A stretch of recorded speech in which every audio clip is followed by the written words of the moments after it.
Oke guys, kita lanjut untuk spoilerin part terakhir dari light novel Makaine volume 8.5. Nggak usah lama-lama, kita langsung ke ceritanya. Beberapa waktu lalu, saat operasi balas dendam besar Shirata Mariko, Yanami berhasil menjalani duet. Meski ujung-ujungnya berat badannya naik lagi, tapi Nokomitsu sudah terlanjur berjanji. "Aku traktir kamu ramen, mau nggak?" ucap Nokomitsu. Meski agak gugup, Nokomitsu meyakinkan dirinya kalau ini bukan kencan. Dia juga berpikir kalau Yanami juga pasti berpikir begitu. Lalu saat Nokomitsu datang di waktu dan tempat yang sudah dijanjikan, Yanami sudah datang. Nokomitsu hampir menyapanya, tapi langkahnya berhenti. Yanami berdiri di depan gerai burger di dalam gedung, menatap menu dengan tatapan yang sangat serius. Melihat hal ini, Nokomitsu sebenarnya pengen kabur, tapi meski Nokomitsu nggak terlalu paham soal fashion, dia bisa tahu bahwa Yanami sudah dandan dengan serius hari ini. Ia pun menarik napas dan bersiap menyapa. Berganti scan, Yanami berjalan di sebelah Nokomitsu sambil menggerutu. "Nokomitsu-kun, kenapa kamu nggak nyapa dari tadi? Kamu kelihatan lagi fokus, aku pikir nggak enak kalau ganggu." Yanami mengerucutkan bibir. "Aku cuma lihat sebentar kok. Kalau terlalu serius liatin burger orang, kesannya bodoh kan?" "Iya, emang kelihatan bodoh," umam Nokomitsu dalam hati. Namun, Nokomitsu menanggapinya seadanya. Perlahan, suasana hati Yanami membaik. "Hari ini, kamu bakal traktir ramen favoritmu kan?" Yanami melihat sekeliling jalan. Di sekitar sini ada kedai ramen. Bukan kedai ramen. Kita makan di sini. Nokomitsu berhenti di depan sebuah bangunan tua. Yanami memeningkan kepala. "Di sini, kita makan kari udon dulu sebagai pembuka." "Enggak, ayo antri." Mereka pun menulis nama di daftar tunggu dan nggak lama kemudian langsung dipersilahkan masuk. Begitu duduk, Yanami melihat-lihat interior dengan penasaran. "Yanami-san, ini pertama kali ke sini?" "Ke cabang utama belum pernah, tapi ke cabang Tsukiji Gaoka sering, sama keluarga." Yanami membuka menu sambil bersenandung kecil. Pandangannya berhenti di satu bagian. "Ah, ini ya yang namanya Chuka Soba." "Iya, aku udah suka dari dulu. Ngomong begini, aku pikir kita pesan ini." Entah kenapa, ucapan biasa itu membuat Yanami tersenyum. Kenapa?" Yanami memeluk menu ke dada. "Kamu mau aku nyoba rasa favoritmu ya?" Senyumnya makin lebar. "Bukan," kata Nokomitsu datar. "Kamu sendiri yang bilang ingin aku memilihkan ramen favoritku. Nggak usah malu-malu." Yanami langsung mengangkat tangan. "Permisi, kami pesan 2 Chuka Soba porsi besar." "Permisi, yang satu porsi biasa aja." Suara mereka menimpa satu sama lain. Pelayan berdiri kikuk di samping mereka. Nokomitsu menghela napas panjang sambil menyeruput teh. Di seberang meja, Yanami menopang kedua pipinya dengan tangan dan menatapnya sambil cengengesan. Lalu saat pesanan mereka datang, Yanami mengangguk puas. "Ah, ini dia. Yang kayak gini memang paling enak." Nokomitsu nggak terlalu mengerti dia bicara dari sudut pandang apa, tapi jelas dia suka. Lalu saat Yanami menggigit setengah casut, dia tiba-tiba berhenti. Matanya langsung melirik ke arah menu. Nokomitsu sudah paham, lalu berkata, "Mau pesan nasi?" Yanami langsung mengangguk cepat berulang kali. Nokomitsu pun mengangkat tangan dan memanggil pelayan. "Tolong, nasi porsi besar dan sasu 1 porsi terpisah." Mendengar ini, Yanami hampir berdiri dari kursinya. "Boleh pesan yang terpisah juga?" Dia melotot. "Nokomitsu-kun, kamu nemuin dompet orang lain ya?" "Enggak, dan kalau nemu dompet harusnya diserahkan ke polisi." "Anggap saja ini jamuan." Nokomitsu berhenti sebentar. "Maksudku, ini semacam pesta penghargaan buat Yanami-san. Ayo makan sebelum minyak dingin." "Iya." Yanami duduk kembali dan mulai makan pelan-pelan. Dia tiba-tiba jadi pendiam. Nokomitsu merasa agak aneh. Dia menyeruput minyak dengan canggung dan tak lama kemudian sasu terpisah dan nasi porsi besar datang. "Yanami-san, nggak dimakan?" Kelihatannya enak." Yanami terdiam di depan piring sasu dan nasi besar. Ekspresinya aneh, canggung, tapi bukan karena nggak suka. Nokomitsu mulai khawatir. "Apa ini kurang?" pikir Nokomitsu. Lalu Yanami perlahan mengangkat wajah. Nokumisu-kun, kamu suka aku? Apa-apaan tiba-tiba? Nokumisu hampir tersedak teh. Yanami langsung membungkuk ke arah meja, suaranya serius. Soalnya ini Sasu dan nasi loh. Kalau nggak suka aku, nggak mungkin pesan ini kan? Hah? Emangnya gitu ya? Nokumisu menyangkal mati-matian, beralasan bahwa dia pesan karena Yanami kelihatan ingin, bukan karena apa-apa. Perlahan, Yanami mulai tampak mengerti. Dia menatap Sasu lagi, lalu nasinya. Beneran? Aku boleh makan tanpa mikirin apa-apa? Iya, makan aja. Tambah lagi juga boleh. Kalau gitu, aku makan ya. Yanami langsung menyendok nasi dengan senyum lebar, menumpuknya dengan casu dan memakannya dengan ekspresi yang sangat puas. Nokumisu kembali ke cuka sobanya sendiri, tapi entah kenapa dadanya berdebar sedikit. Lalu saat Yanami menyeruput kuah cuka sobanya, ia melirik Nokumisu. Nokumisu-kun, kenapa? Ada nasi nempel di pipimu.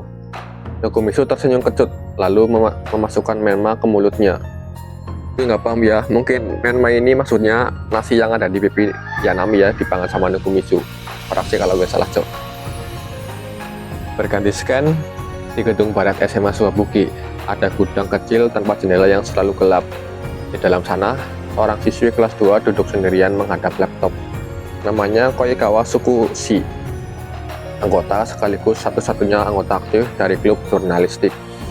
Setelah selesai memperbarui koran sekolah, dia meregangkan punggungnya dan bergumam sendiri. Oke, waktunya cari penghasilan tambahan lagi. Dia pun berdiri. Di sudut ruangan, tergeletak papan kayu bertuliskan Klub Pengamat Burung. Di ruang siaran setelah jam sekolah, seorang siswi duduk sendirian dalam keheningan. Dia adalah Asagumo Chihaya. Dia duduk tenang, menatap lurus ke depan, seperti orang yang sudah tahu apa yang akan terjadi. Beberapa menit berlalu, pintu terbuka dan seorang siswi dengan kamera di leher datang. Halo, makasih udah mau luangin waktu hari ini. Koikawa Tsukushi, kelas 2A. Rok pendeknya berkibar riang saat dia masuk. Wah, aku seneng banget. Murid peringkat pertama, Ayaka Asagumo-san mau bantu wawancara. Semoga bisa membantu. Asagumo tersenyum tipis. Silakan duduk. Setelah Koikawa duduk di hadapannya, Asagumo membuka percakapan. Belakangan ini, orang sekolah lumayan populer ya. Baiklah, kita mulai ya. Tapi metode belajarku beneran berguna. Katanya nggak terlalu disukai orang. Tergantung cara nulisnya. Kalau populer, nanti aku kasih honor juga. Dan kalau artikelnya banyak terkumpul, kita bisa buat edisi khusus. Oh, jadi kalian tarik uang dari pembaca? Tanya Asagumo polos. Koikawa tersenyum sedikit kecut. Soalnya grup jurnalistik cuma berstatus perkumpulan, jadi nggak ada dana klub. Harus cari biaya kegiatan sendiri. Memang ya, klub jurnalistik itu sebenarnya cuma satu orang. Senyum di wajah Koikawa menenang. Memang ya, grup jurnalistik itu sebenarnya cuma satu orang. Senyum di wajah Koikawa menegang. Ya begitulah, tapi kalau sudah naik jadi klub resmi, semua anggota pasti balik. Asagumo mengangguk pelan. Klub jurnalistik adalah penerus dari klub pengamat burung yang dibekukan sementara tanpa batas waktu setelah menimbulkan masalah, lalu diizinkan bertahan dengan nama baru. Guru nggak ngomong apa-apa, katanya ada beberapa artikel yang cukup berani. Makanya sebelum dimarahi guru, kami lepas dulu artikelnya dan pembaca bisa baca versi berbayarnya. Berkat pemilihan OSIS lumayan laris. Artikel itu memang luar biasa, analisis pemilihannya juga bagus. Aku riset dengan benar kok. Koikawa tersenyum penuh makna. Soal hubungan antar orang, aku menambahkan sedikit spekulasi, tapi masih dalam batas dramatisasi lah. Asagumo memberikan kepala. Orang yang nulis berita boleh lakuin itu. Itu namanya kebebasan pers. Wajar kalau ada sudut pandang penulis masuk ke artikel. Suasana mulai berbeda. Koikawa merasa ada sesuatu yang tidak beres. Kita mulai wawancaranya dulu ya. Tidakkah kau berpikir begitu? Asagumo menoleh sedikit. Kacusan. Koikawa berbalik. Di belakangnya berdiri seorang gadis berambut panjang dengan seragam sekolah lain. Koikawa sama sekali nggak merasakannya masuk. Dia bahkan nggak tahu sejak kapan gadis itu ada di sana. Benar, Asagumo Senpai, kata Kaju pelan. Di dunia ini ada hal-hal yang nggak boleh disentuh. Koikawa menelan ludah keras. Kaju perlahan mengangkat satu tangan. Ngomong-ngomong, Senpai, aku nemu ini jatuh. Di ujung jarinya terdapat sebuah SD card. Koikawa refleks melihat ke kameranya. Penutup slot kartunya terbuka. Itu punyaku. Dia buru-buru merebut SD card itu dan memaksanya kembali ke kamera. Lalu sadar, dua pasang mata sedang memandangnya. Koikawa memaksakan senyum. Makasih ya, soalnya ini berisi foto-foto yang baru aku ambil. Asagumo menepukan kedua tangannya dengan nada gembira yang kelihatannya pura-pura. Oh, syukurlah. Jadi SD card itu memang milik Koikawa-san. Iya benar, tapi kenapa bisa jatuh dari kamera? Kata-katanya terputus. Semua monitor di sekeliling ruangan siaran menyala bersamaan. Di layar-layar itu muncul foto-foto siswi SMA Suwabuki, diambil dari sudut tersembunyi dengan komposisi yang jelas menghindari perhatian subjek. Artinya, para siswi dalam foto itu nggak tahu mereka sedang dipotret. Gambar berganti satu persatu seperti slideshow. Ketika foto Yakishio muncul, ekspresi Asagumo berubah. Kaju-san, ini apa? Foto-foto yang sedang ditampilkan sekarang berasal dari SD card itu, jawab Kaju lembut dari belakang Koikawa. Koikawa membeku di kursinya. Begitu ya, Asagumo menatap Koikawa. Ngomong-ngomong, SD card itu milik Koikawa-san kan? Sambil berkata begitu, jemarinya memainkan sebuah remote kecil. Iya, mungkin. Kau tahu, rekaman ruangan siaran bisa ditampilkan di monitor ruang guru. Kalau tombol ini ditekan, tunggu. Koikawa setengah berdiri dari kursinya. Asagumo menatapnya tanpa ekspresi. Klub jurnalistik atau lebih tepatnya klub pengamat burung, apa semua anggotanya tahu soal ini? Itu aku. Keringat mengalir di pipi Koikawa.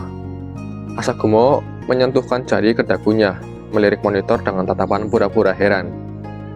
Ketua klub pengamat burung atau mantan ketua klub sekarang ya? Tidak disangka, dia punya hobi seperti ini. Di kelas, dia kelihatannya serius banget. Begitu nama ketua disebut, wajah Koikawa langsung pucat. Dia nggak ada hubungannya. Semua ini, aku yang lakuin sendiri. Asagumo diam menatapnya. Koikawa kehilangan tenaga. Dia jatuh terduduk di kursi, suaranya mengecil. Kalian mau apa? Kalau uang, aku bisa kasih sedikit. Aku nggak butuh uang. Asagumo tersenyum tipis, lalu berdiri perlahan dari kursinya. Kami cuma ingin berteman bersama Koikawa-san. Dia mengulurkan tangan kanannya. Suasananya jadi hening. Koikawa menatap tangan itu, lalu menatap Asagumo. Lalu Kaju yang ada di belakangnya. Dengan tangannya sedikit gemetar, Koikawa akhirnya membalas genggaman tangan Asagumo. Di sisi lain, ujian berkala sudah semakin dekat dan saat sepulang sekolah, ruang klub sastra cuma diisi 2 orang. Yanami yang sedang makan cumi goreng sambil belajar dan Yakishio yang juga belajar sambil mengecek HP. Hei, Yana-chan, kamu punya lembar jawaban kuis matematika yang kemarin? Kuis kecil, Yanami mengeluarkan selembar kertas dari sela-sela bukunya. Kita beda kelas sih, tapi yang ini nggak apa-apa kan? Ah, ini dia. Yakishio menerimanya. Katanya setengah soal Takahashi Sensei bakal keluar dari sini, jadi kalau dipelajari bisa terhindar dari nilai merah. Oh begitu, Yanami kembali menatap bukunya sambil mengunyah cumi. Beberapa saat berlalu dalam keheningan belajar. Namun saat Yanami hendak memakan cuminya lagi, dia bertanya, info soal ujian itu kamu dapat dari mana, Asagumo-san? Ya, kurang lebih. Yakishio menjawab sambil terus menulis. Yana-chan, perjalanan ke Nagoya kemarin seru ya? Seru. Makanan Nagoya itu coklat semua dan bikin tenang. Yanami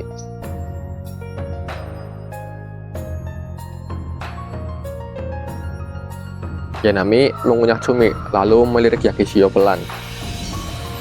Kamu pergi ke suatu tempat sama Nokomizu-kun malam itu kan? Iya, pengen lihat lampu menara TV. Yakishio menjawab santai. Pensil mekaniknya terus bergerak.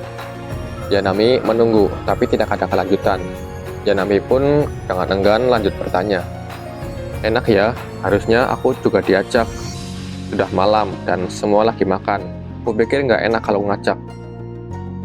Kalau Nokumitsu-kun sih nggak bakal keberatan kan. Nokun memang baik. Mungkin ya.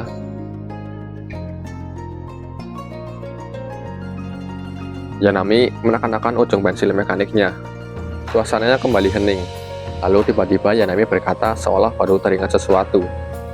Ya, Nokumitsu-kun kan juga laki-laki. Takishio mengangkat wajah.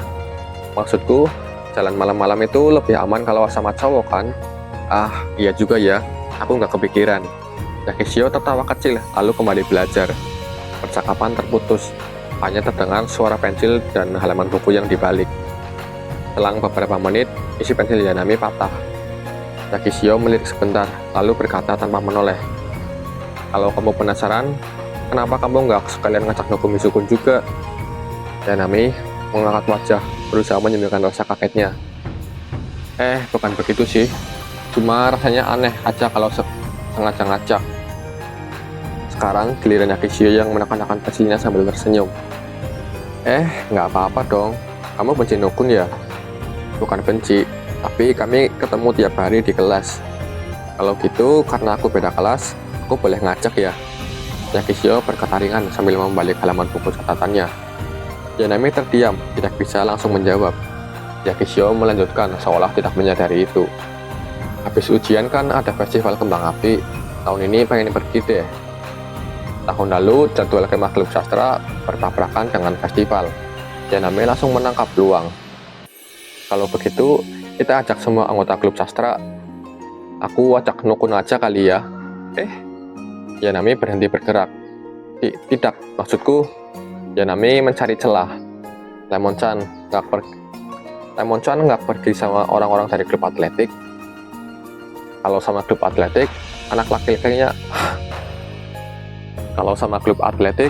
laki-lakinya ikut juga, rasanya agak ribet. Takishio akhirnya mengangkat wajah dan tersenyum tipis ke arah Yanami. Oh iya, Nokun juga laki-laki ya? Begitu ya. Yanami membalas dengan senyum yang sedikit kaku. Takishio tampak puas dan kembali ke bukunya. Lagi pula saat musim festival kembang api, biasanya latihan lagi sibuk-sibuknya. Jadi aku nggak akan pergi juga. Begitu ya. Makanya kalau nanti baru panik, aku nggak mau tahu. Gue nggak tahu ini maksudnya apa anjir. Ya lanjut aja lah, anjir. Percakapan berhenti di sana. Ruang klub kembali sunyi, hanya suara pelan Takishio yang bergerak di atas buku catatan. Yanami masih duduk dengan tangan berhenti di atas buku, ragu-ragu hendak membuka mulut. Kemudian pintu ruang klub terbuka. Kalian masih di sini? Komari masuk. Wajahnya langsung berubah cemas begitu melihat suasana di dalam. Ada apa? Takishio tersenyum dan menepuk kursi di sebelahnya. Lagi capek belajar buat ujian. Komari-chan sendiri kenapa belum pulang? Aku piket di perpustakaan. Komari duduk di sebelah Takishio sambil meletakkan sesuatu di meja. Takishio ini tertinggal di rumah Sukinoki Senpai. Di meja tergeletak satu set perlengkapan sikat gigi. Kamu sampai repot-repot mengantarkannya? Aku dikirimi banyak buku, jadi sekalian saja. Wah anjir, kayaknya itu buku BL apa ya? Takishio mulai menggoda Komari soal itu. Di tengah keributan kecil itu, Yanami berdiri diam-diam. Aku mau beli minuman dulu, kalian mau sesuatu? Kedua orang itu menggeleng. Yanami meninggalkan ruang klub seperti orang yang kabur. Anjay, next Solomon bakal gacor kayaknya nih. Di dekat taman dalam sekolah ada mesin penjual otomatis yang sepi. Yanami sampai di sana, lalu menempelkan dahinya ke panel mesin. Aku ini lagi ngapain sih? Kata-kata itu keluar sendiri. Dia menarik napas panjang, lalu sebuah suara menyapa dari belakang. Loh, Yanami-san, kenapa di sini? Yanami kaget setengah mati. Yang berdiri di sana adalah Nokumitsu. Ia menatap Yanami sebentar, lalu mengangguk seolah sudah menemukan jawaban. Oh, uangmu habis ya? Ada tahu. Yanami menghembuskan napas panjang yang tadi dia tahan, lalu memasukkan koin ke mesin dengan agak kesal. Nokumitsu-kun, kamu pikir aku cerah yang ceroboh soal uang ya? Nokumitsu tidak menjawab. Dia cuma tersenyum ambigu, jelas sedang memikirkan sesuatu yang tidak sopan. Yanami menekan tombol teh susu, lalu dengan menabrak bahunya ke bahu Nokumitsu. Nokumitsu-kun, kamu mau ke ruang klub? Iya, perpustakaan sudah ramai, jadi kupikir belajar di ruang klub saja. Setelah membeli kopi rendah gula, Nokumitsu bergerak hendak pergi. Tunggu, aku ikut. Mereka berjalan berdampingan ke arah ruang klub. Beberapa detik, keheningan, lalu Nokumitsu membuka percakapan. Yanami-san, materi ujian kali ini luas. Belajarmu lancar? Yanami membusungkan dada. Nokumitsu-kun, luasnya materi itu sama buat semua orang. Hah? Artinya, kalau aku belajar seperti biasa, nilainya juga kurang lebih sama seperti biasa. Oh, respon yang sangat dingin. Yanami hampir mengeluh, tapi ia menyadari nggak ada orang lain di sekitar koridor itu. Dia melirik ke kiri dan kanan. Yanami-san, kenapa? Soal malam waktu kita ke Nagoya kemarin, tubuh Nokumitsu tersentak. Malam di Nagoya itu ada apa? Gerak-geriknya jelas mencurigakan. Langkah Yanami berhenti dan Nokumitsu ikut berhenti.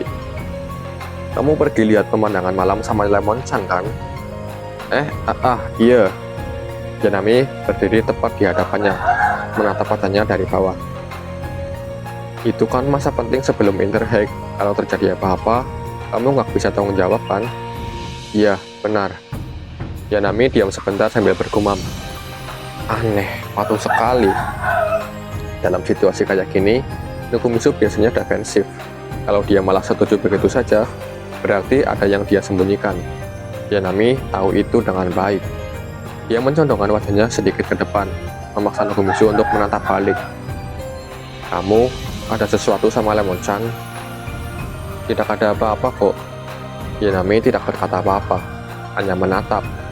Nokumitsu bergeser pandangan, lalu berbalik menatap, lalu bergeser lagi.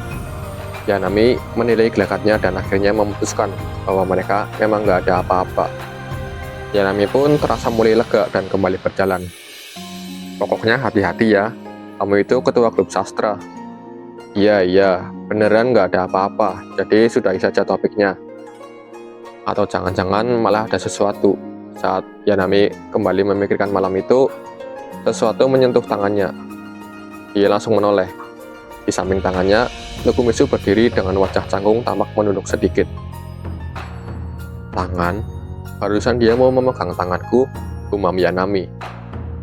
Nokumitsu-kun, kenapa tiba-tiba? Soalnya di ruang klub ada orang lain. Yanami langsung paham dan langsung panik. Ia berdegup sedikit lebih cepat dari biasanya. Dia merapikan rambutnya dengan canggung sambil melihat sekeliling. Ini kan sekolah, setidaknya suasananya atau gimana gitu. Tapi Yanami-san biasanya nggak peduli soal begituan kan? Peduli tahu, lagi pula harusnya kita sepakat dulu kan? Nokumitsu memasang wajah kebingungan, lalu berkata, waktu makan di Nagoya, rasanya enak. Kupikir Yanami-san juga suka. Apa aku baru saja mendengar sesuatu yang buruk? Berbagai pikiran terputar di kepala Yanami sekaligus. Nokumitsu-kun, kamu ngomongin apa sih? Makanya, aku mau kasih monaka. Monaka yang disodorkan Nokumitsu adalah Sachi Monaka. Kue khas Nagoya berbentuk sachi okoko, persis seperti yang dulu disajikan sebagai camilan di rumah Spinoki Senpai. Kenapa tiba-tiba soal monaka? Kamu kan waktu pulang dari Nagoya mau beli tapi nggak punya uang. Iya, terus aku beli buat oleh-oleh rumah, jadi aku pikir mau aku bagi ke kamu. Oh, Yanami bergantian menatap monaka di tangan Nokumitsu dan wajahnya, pelan-pelan. Yanami-san, kenapa? Enggak. Kenapa kamu menyerahinya diam-diam begitu? Aku kira. Yanami berhenti bicara. 1 detik, 2 detik. Yanami-san. Itu dia masalahnya Nokumitsu-kun. Nah, ini mungkin di translasi depannya Toyu Tokoro dane Nokumitsu-kun atau apa itulah yang sering diucapin sama heroin-heroin di Makaine, cuk. Yanami berkata begitu, lalu berjalan cepat meninggalkan Nokumitsu yang kebingungan. Nokumitsu langsung mengejar. Soalnya cuma bawa satu, jadi kupikir kalau ketahuan orang lain rasanya nggak enak. Yanami terus berjalan tanpa menoleh sambil bergumam dalam hati. Tetap saja, nggak perlu nyerahinnya dengan cara seperti itu. Rasanya seperti dia benar-benar. Dia tiba-tiba menjadi malu. Begitu menyadari itu, langkahnya tiba-tiba berhenti. Nokumitsu sengaja memilih oleh-oleh yang Yanami nggak sempat beli waktu di Nagoya. Dan dia cuma bawa satu, hanya bagian untuk Yanami. Tanpa menoleh, Yanami mengelurkan tangannya ke belakang. Kasih sini. Hah? Oh, ini. Yanami menerima Monoka itu dan langsung memasukkannya ke saku. Loh, gak dimakan? Katanya rahasia dari yang lain kan? Yanami melangkah pergi dengan langkah yang lebih riang dari biasanya. Meninggalkan Nokumitsu yang masih berdiri di koridor dengan ekspresi setengah bingung. Oke, thanks buat yang udah nonton dan see you di next video. Oh iya, BTW ini volume 8.5 udah berakhir ya. Kita lanjut ke volume 9 kalau udah rilis.